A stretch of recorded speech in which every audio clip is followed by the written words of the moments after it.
we're going to get started in just a couple minutes. Once Susanna gets back, we'll be able to get started. She'll be back in just a second, and I'll talk a little bit about. I'm here. Okay, awesome.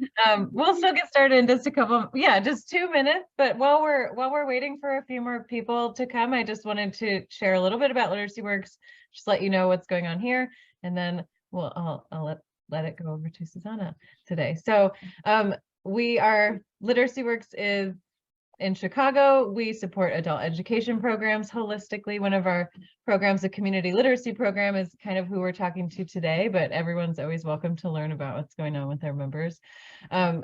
Centro Romero is a foundational member of Literacy Works, very important organization, and they're doing huge work with very little people and very little resources. And we would love to get them more people and more resources for the work that they're doing. And I thought the best way to do that is to just have Susanna share with all of you what they're doing, what they need help with, and how you can be involved and in a really constructive and passionate way. So it's nice when we want to volunteer, but then someone tells us exactly what to do. So that's what's going to happen today. And so we're really grateful for you coming. I mentioned it before, but this is being recorded so that we can share it out afterwards. We want to promote people supporting Centro Romero's work so that we can, get the word out. So it will be recorded. You'll get all the slides that Susanna shares. We'll be able to share with you, and then we'll be able to share this recording too.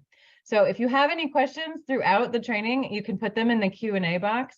And we'll keep an eye on them, and we can answer them as we go. And then if there's a lot of similar ones, we can answer them at the end. Okay, so everyone, welcome, Susanna. Thank you so much for being here. Thank you for allowing us this space to share the work that we're doing and the various ways that our community can support each other. So are we ready for the presentation? Yeah, ready whenever you are. Okay, so I'm gonna share my screen. Technology. Okay, there you go. Okay. So my name is Susana Salgado. I am the director of programs here at Centro Romero. I oversee the youth program and also our community navigators project and our New Americans Initiative program. And we're Centro Romero. We're located on the far north. We're the only Latino organization in the far north of Chicago serving Latino community. And our location is at 6260 North Clark Street, Chicago, Illinois, 60660, right across from Raven Theater on Clark and Granville. We've been around for around 38 years. And our mission of Centro Romero is to provide opportunities for those community residents with a few exceptions. We emphasize on the development of the whole family unit and the creation of community leadership. In order to promote growth, we will be the way that we try to accomplish our mission is to provide quality social and adjustment services to a multi-ethnic, predominant Hispanic community. Stimulate personal, family, and community development through education and collaboration with other human service agencies and through advocacy. We want to be able to, we understand that we cannot resolve every problem that a person comes into our door, but at least we are able to give them the tools so that they can continue to grow and look for solutions for the situation that they're going through. And we're named after Monsignor Romero. Right now, he's a saint, Saint Romero. Oscar Arnulfo Romero was an archbishop from El Salvador that he strongly, defended the poor in El Salvador during the Civil War. One of his sayings is that he is to be the voice of the voiceless. One of our things right now that we're trying to see is how can we also have our youth and our program participants have a voice and also be able to be strong enough to express their voice. He was born in El Salvador in 1917, and then in 1942, he became a priest. In 1977, he became the Archbishop of El Salvador. And he was a strong supporter for the poor during the Civil War in El Salvador. He was a nominee for the Nobel Peace Prize in 1978. And he was assassinated in March 24 of 1980 during Mass. He was giving Mass and he was assassinated. And he is a really big symbol of the reform in El Salvador. Some of our funders worked directly with him in El Salvador, and we became, so Centro Romero was funded by a group of refugees from El Salvador that they were fleeing the civil war in the 1980s. They came to Edgewater. Back in the 1980s, there was a huge community from Central America.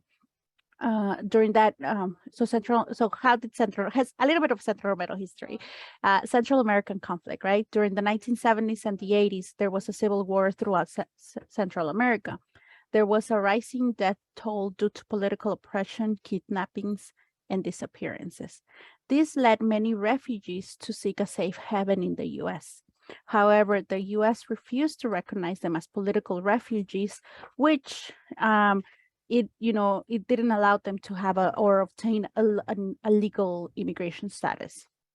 Many of those refugees continue to be in the limbo, and some of them are part of the TPS, which is the temporary protective status. But if you've heard or are familiar with the immigration law, that continues to be.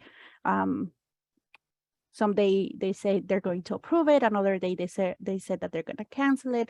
So it's still, and that's why we say that they're still in legal limbo.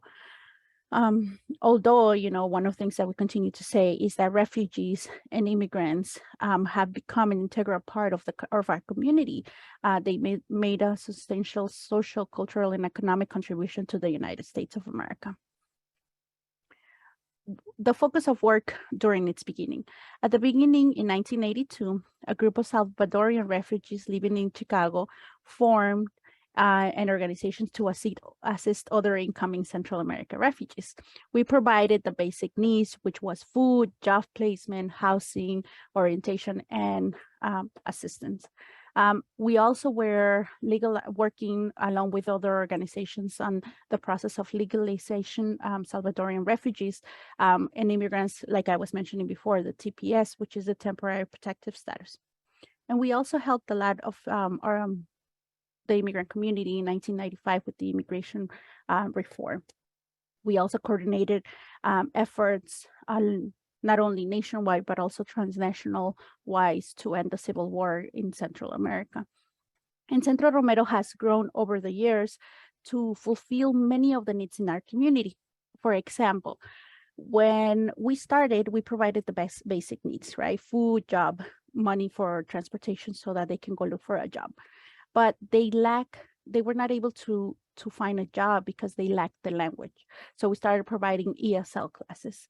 Once the students were in a class, that we realized that, they're not able to learn English because they lack their basic knowledge of reading and writing in their own language. And we started providing our Spanish literacy classes. With time, they're a new country, no job, new language. It opened the door to domestic violence. And that's when we started offering domestic violence counseling for our women. And right now, there you go. These are the programs, the 4 core programs of our organization. So Centro Romero, we have our legal department where we offer all of the services with immigration. We are an accredited organization. What does that mean? That means that we can accompany our clients to court if needed. We have our adult education program, and then we have our family services program. Under our family services, we have the youth project, the DV prevention program, and our public benefits department. So Centro Romero services. Under the adult education program, we have ESL classes at 5 different levels. We have the citizenship classes and workshops to help them apply for their N400 application, or also for those that have parents that are already U.S. citizen, and then they need to apply for their certification or naturalization certification.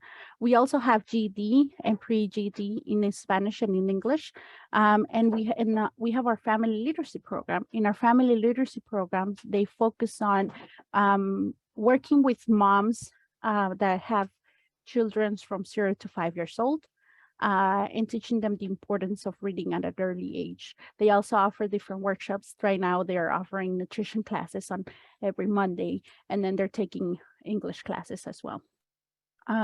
With our youth learning and leadership project, we provide academic support and different opportunities for them to develop their social and leadership skills. We work with youth that are in 1st grade to 12th grade, high school. And then we have, different, like our youth program and teen program for high schoolers, because somehow they want to be treated as a young adults. And then under our legal services, we have our family immigration. So we do family immigration, which are family petitions, the citizenship process, which I was mentioning is the N-400 or the N-600 application, the TPS, which is the temporary protective status, and then our DACA, Deferred Action for Childhood Arrivals. This DACA was provided in 2012, and it was approved around August. From August to December, we had 30% of all the applications in the state of Illinois processed by Centro Romero. So we were here Saturdays, Sundays, having different workshops so that our DACA recipients can apply. And our family services, under our family services, we have the Domestic Violence Prevention Project, where we have individual and group counseling, but also court advocacy. We if they need it, we can go with them to the police station to file a police report. Our Immigrant Family Research Program, or our IFRP program, they help with all the applications from the IDHS, the Department of Human Services, or Social Security, for example, if they need their medical cards, SNAPs, or food stamps. They also refer them to different health clinics or food pantries. And then we also have our Community Navigators program. We have 30 community navigators that are leaders among our community and that inform our community about what are their rights if immigration comes into your house or into your work. What are your rights if the police officer starts questioning your immigration status? But also during the pandemic, they were a key component of getting our community vaccinated. We had almost on a monthly basis vaccine clinics and first COVID testings and then vaccine clinics where we had more than 200 people coming into getting the a vaccine. And then also a city key event where we've had in this year. In 2022, we've had 5 city key events where we had more than 250 people come to get their identification. And for a lot of our community, that is really important because it's an ID that it's provided by the government of at least the city, right?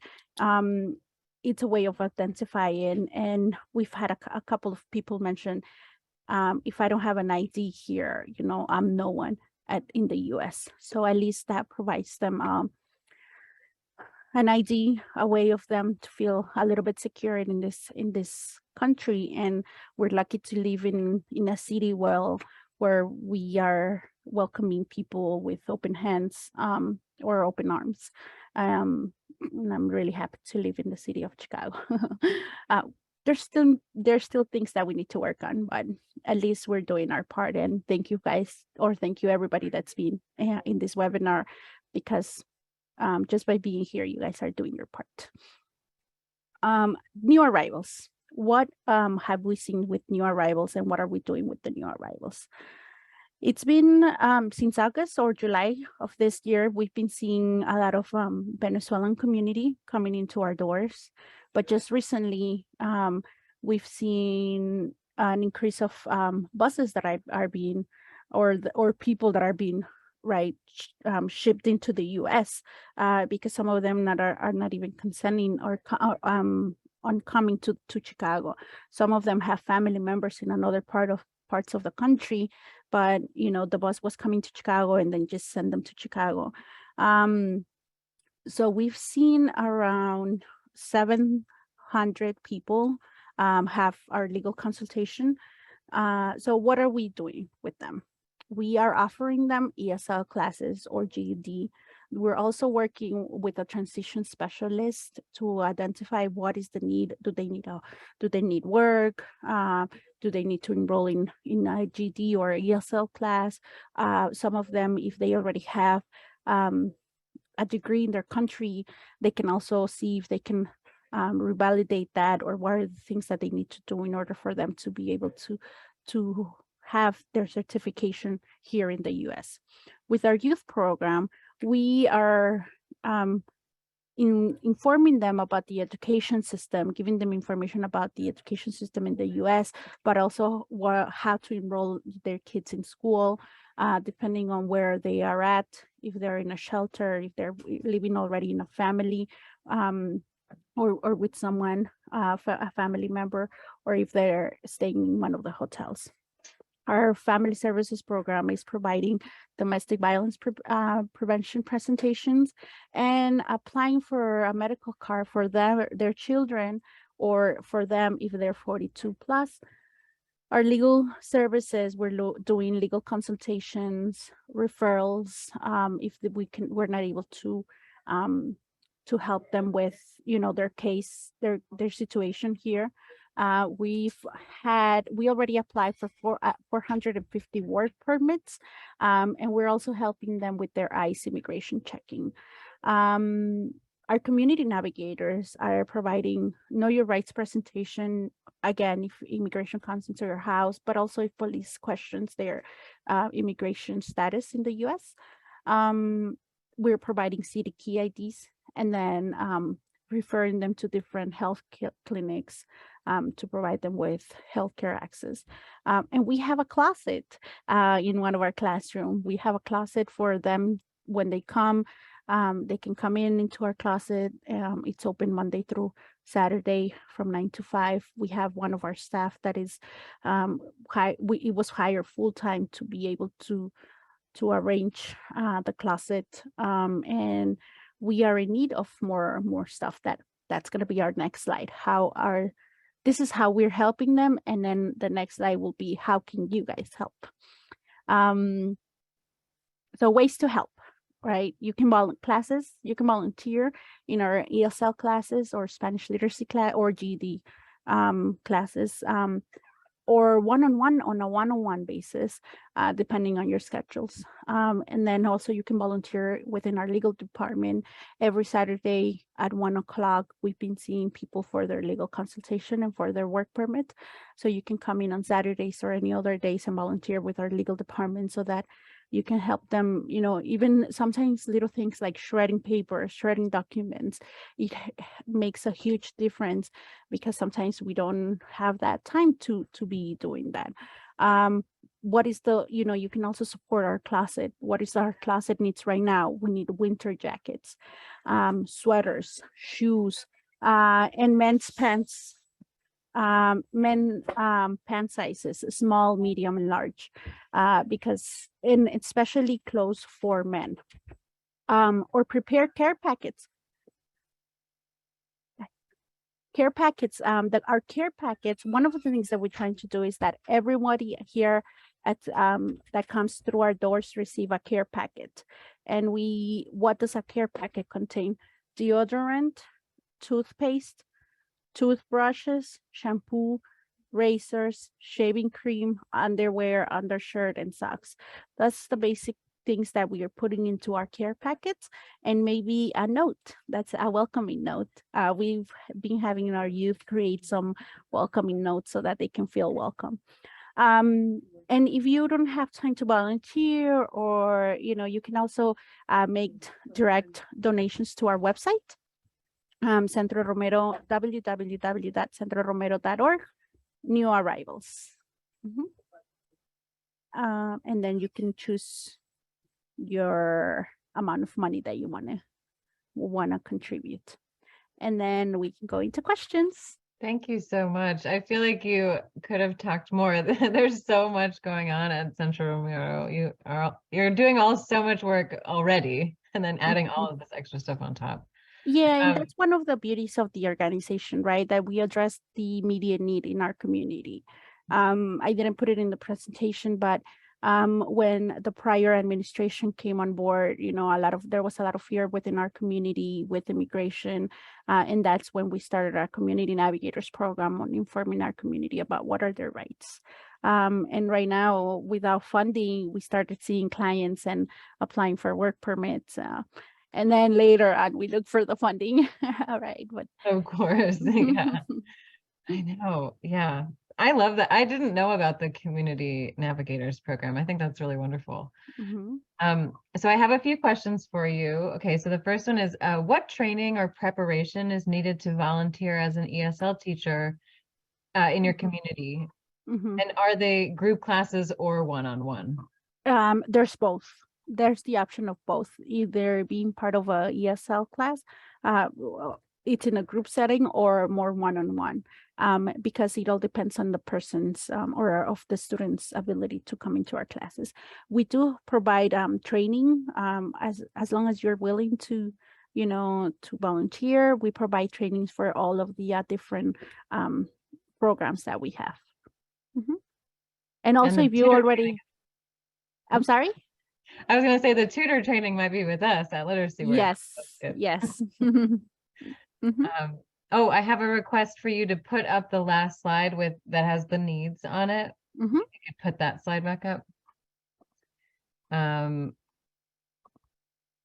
Yes. This Oh, one. okay. So this is from Christine Mhm. Kenny at Literacy Works. She says, thanks, Susanna, you were so great. I'm curious to know what is happening when people first arrive. Like, where are people being housed? Are you Mhm. partnering with other organizations? Yes. So it, the state wants to say something. The city wants to take. We know our city's politics, right? Everybody wants to take the lead on this, or at least saying that they're doing something. They're trying, but they're not familiar with our communities. And one of the things the goal was for each bus to arrive and go either into a shelter, and if it was from 9 to 5, they will be sent to the processing center, the welcoming center, or they call it the mark. At the mark, there was Catholic Charities, the FSS, and then NIJC. NIJC is an organization that does a lot of the immigration consultation, but they were only giving more like a presentation about this is what can happen. The Chicago Catholic Charities was buying tickets for them if they already had a family member in another part of the country, so that they can go to their families. And the FSS was addressing more like the immediate medical need. Do you have diabetes? Do you need medication? What clinic can we send you to? And then our community navigators were not, the community navigators program is a citywide effort. So we were taking turns on going into the mark and helping them with their closet, but also giving them just, different information about how the city works, and providing them a little bit more comfort of, you're here, this is how it is, welcoming them. After that, they were supposed to go back into the shelter, and then from there, figuring out, well, are you going to stay in the city? What area are you going to be working with? And the city was providing case managers or social workers. Then later, when the state declared, a state of emergency, the state was involved, and they were trying to take over the mark and the different shelters at the city, because we've had more than 3,000 people arrive in the city of Chicago. They started sending them to different hotels in around the state or closer to the city. And the idea is that these new arrivals that are going into the hotels, everybody goes through the mark or the welcoming center so that they can get processed.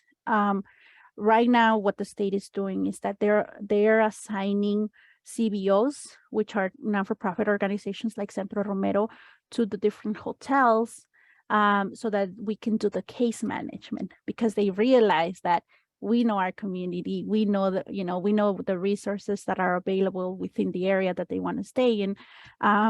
So for example, Centro Romero is working with a hotel. Our IFRP staff is working with around 125 families on addressing their needs of, do they need medical care? Are they planning on staying in the city? We've provided, different presentations. We were saying that we need to do kind of like a virtual presentation of the city of Chicago, right? And also connecting them to the different groups that are already available in the city. There's already a group for Venezuela, from Colombia, Ecuador, Mexican organizations that they can get familiar into, and also the different locations, because Chicago, if you live in the city, that there's the Polish community lives over here, Italian, the Latino community. So it's helping them identify, like helping them resettle in Chicago, if that's what they're deciding to do, right? There's also the need of having like a list of resource of apartments available for housing. The state is trying to see if they can provide at least the first 3 months of, payment for their rent, if that's something. But one of the things that is really important is if they are able to apply for a work permit to apply, because then that will open the doors for a lot of possibilities, finding a job, being able to rent a place so that they can move out of the hotel or the shelter. But also, if they cannot, then what is the process, right? What other ways do you need to apply for asylum, for refugee status? What is it, right? So that was the idea, right? That's the idea of when they're arriving. We've had a couple of our staff that are sleeping over at the hotels too, because they do need a 24-hour case manager over there. There's sometimes emergencies that happen when there's a family conflict, or there's a medical emergency that our staff has to take them to the hospital. Imagine that community has been walking for 3 months. They've lost a lot of weight too, and that's why our closet needs more sizes, small sizes. We're able to have Heartland Health partner with Heartland Health Centers, or now Tapestry 360, so that they can provide healthcare for them. And they're saying that overall, they're healthy. It's just, their feet that they need to take care of.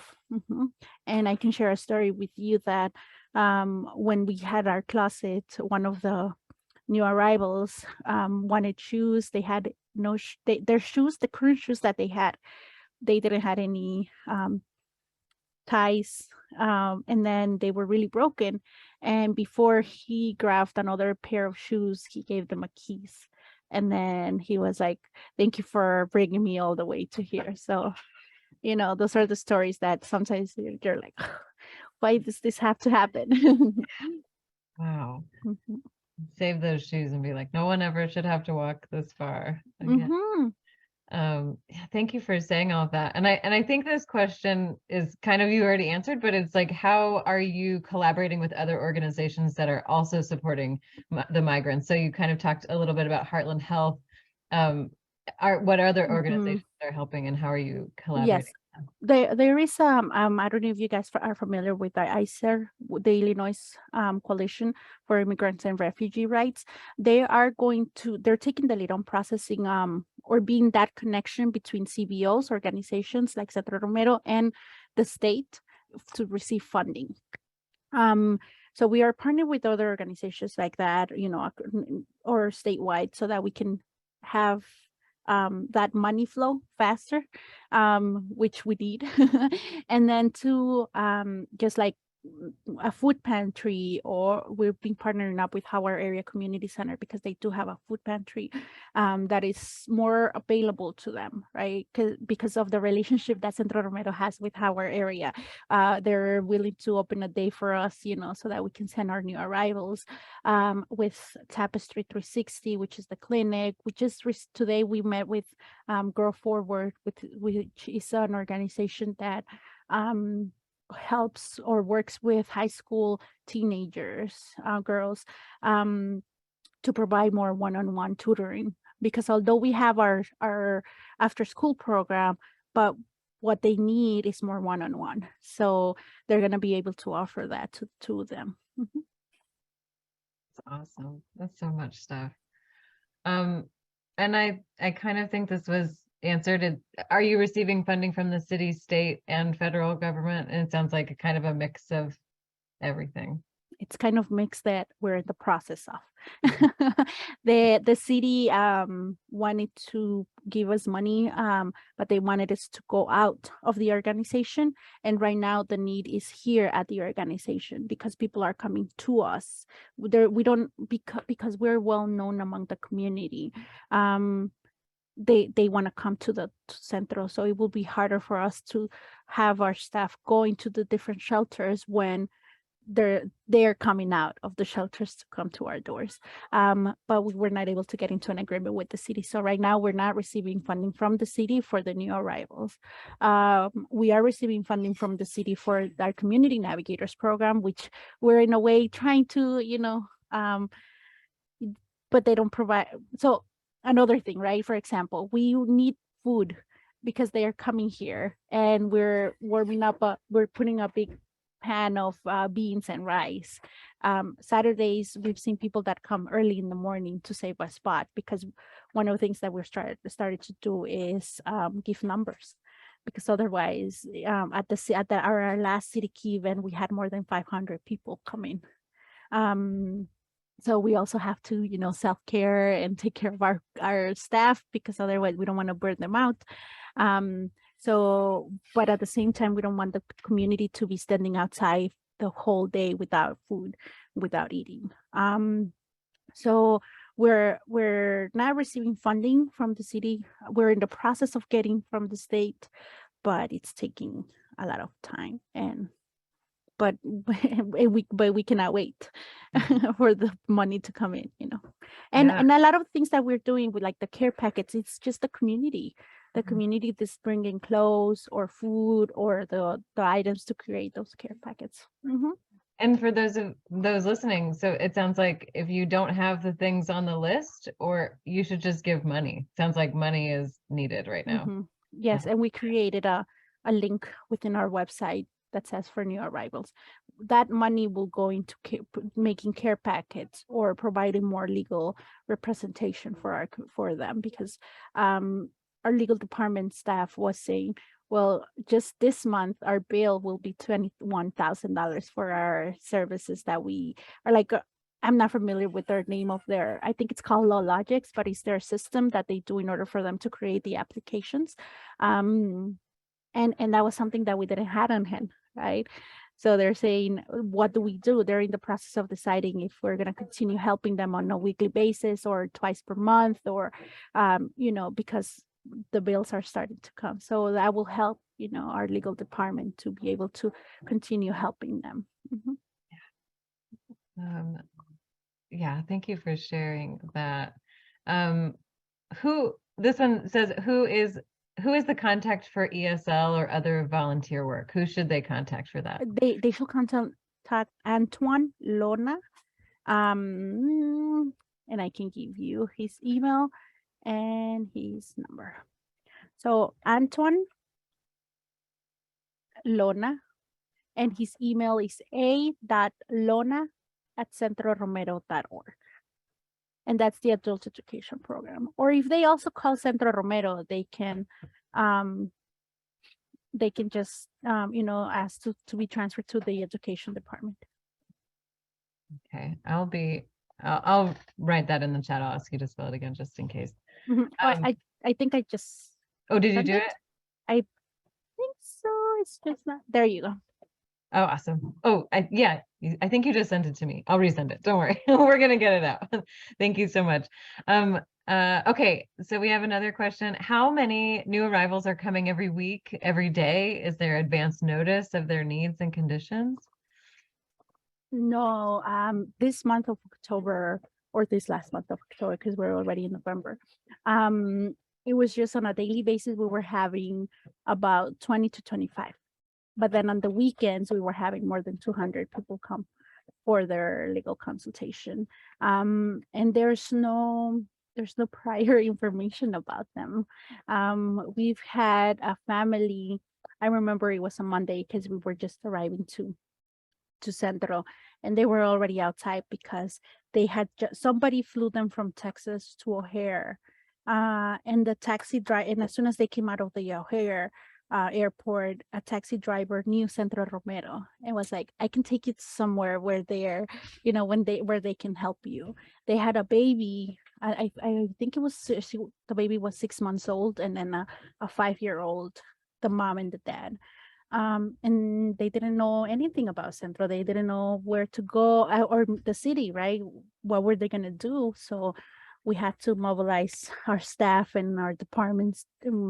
We were lucky enough that we were able to find them housing that day, and they qualify for unemployment authorization. So we were able to do that.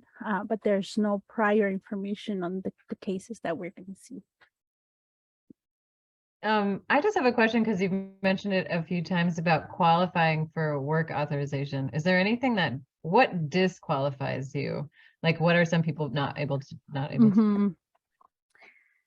At this moment, it all depends on who was your officer at the border. Because we've seen people that and it all depends on what stamp they use to put on your paperwork. And I'm pretty sure that they made mistakes because we've seen people from Mexico coming in with a parole, and that doesn't happen for the Mexican community because Mexico's out of any immigration benefit right now. Unless you have DACA, then you can, and not new DACAs, you have to, renew your DACA. But we've seen families from Mexico coming in with parole. They qualify for the permit. That means that they were allowed to come into the United States legally with inspection, right? And then it has a date. Some of them have a date of 2023. Some of them have a date of 2024. What we're doing here at Centro, even if it's for 3 months, we're applying for a work permit because that means that they were allowed to enter legally to the United States with inspection. But we've seen families that the mom has parole and the dad doesn't have it, or some of the children don't have it and the parents do. So it all depends. And when we talk to them, it all depends on the officer that they were separated at the border. And then, depending on what office saw them, it stamped their paper. So that's what it is. But they qualify depending on the process, how they enter the US or the border, but it also depends on who was their officer and what was the information that they had. And the idea of just getting them a work permit, even if it's 3 months, just get a work permit, is that later when they want to apply for a green card, they say, look, I was legally allowed in here and I got to work, even though it's only 3 months. And then with an employment authorization, they can get an state ID, and they can also get a social security number, which is very good because they can work now with a social security number. Okay. Yeah. Okay. So when you were talking about volunteers that were needed on like legal services, if anybody's a lawyer or knows a lawyer that can work on this stuff, signing people up for work permits on the weekends is something you talk about. Yeah, even we've had a couple of the new arrivals that the first day where we had a lot of people, they were like, I used to work in an office back in Venezuela. You need any help? And we're like, do you know how to work a copy machine? And they're like, yep, okay, start making copies, right? So, and we've hired already 3 of them at Centro. One of them to be our janitor, because that was the position that was available. And then 2 of them to be part-time with our legal department. and because they wanted it to volunteer, they came the following day and they continued to come to volunteer. And now we were laughing because we were saying that they just received their first paycheck. They were so happy and so excited. That's how I started teaching too. I was a volunteer first. That's how you gotta get in that way. I think that's how everybody here at Centro started. Because you volunteer and you're like, wow, this is awesome. What if I got paid to do this? Another question is, what is the status of the Venezuelans being able to be recognized as? Are they refugees, asylum seekers? What are they being called? Yes, they're somewhat depending. It all depends. I don't think that there is a legal term right now that the whole country has made a decision on, calling them, political refugees, or it all depends on how they self-identify, because some of them do want to apply for asylum, or some of them are seeking refugee or because of persecution, or so it's just right now, currently, it all depends on how they identify. There's no legal term with that the government has agreed on. Right. Isn't it interesting? It's depending on who you're friends with, and then your status changes. I have a question from someone that lives outside the city. Are there drop-off locations north of Chicago? I am in the Round Lake area and I rarely go to the city. Is there another place you can drop off things? I know that the city didn't want to open it up, or the state didn't want to open it up like more broader, because they don't want to make it publicity. They don't want to make a publicity, because then they will start to get a lot of items. I can send you information about the other not-for-profit. I know that if you're Round Lake, you mentioned. That's the one that we are actually working with Mano a Mano, which is an organization that works far north of the state. Maybe I can put them in contact with them, because I know that they are one of the organizations that was assigned to a hotel. That's great. That would be great. If you can put it in the chat now, that's fine, but if you need to get it later, we can send an email. Yeah, I think I'm gonna have to get it later so that I can send it to the right contact person. Yeah, that's fine. And Crystal, I believe it was Crystal that asked that question. I'll send the email to everyone, but just so you know, Crystal will come in the email after. Any other questions anyone has? Any other questions you'd like to put in the chat? Susanna's here. Sounds like money for sure. And then coats, winter coats. Yeah, you're so welcome, Crystal. Anything else? And Susanna, will you be able to share those slides with us after? Yes. So for those of you that were maybe trying to screenshot that needs slide, we'll send it out after, so you can get those too. And I think I just send you the link for the donations. Perfect. And I'm just going to copy this. This is the link so you can donate. And it might not work. I'm going to send all of this in an email. If it doesn't work in the chat, don't worry. But I did want to mention that I think it would be fun to try maybe these personal kits. What did you call them? Hygiene personal kits.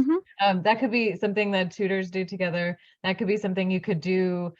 I mean, with Susanna's coordination, right? So like making sure that they're on the same page, but it could be like maybe a group could do it and then drop off a bunch of those. Thinking especially since if Centro Romero is still waiting for money from a lot of places. So that would be cool.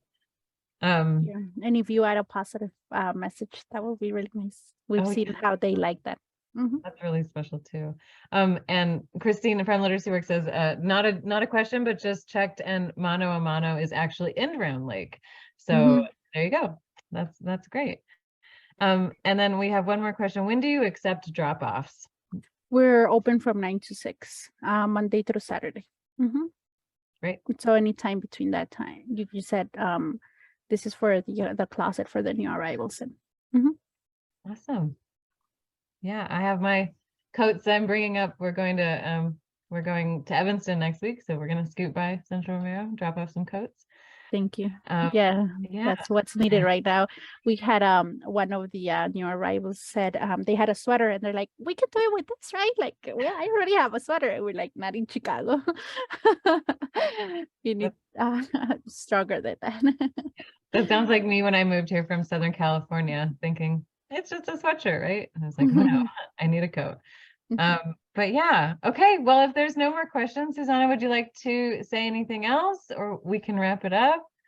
Yeah, no, just, thank you everybody for being here. Thank you for Literacy Works to invite us and allow us this space.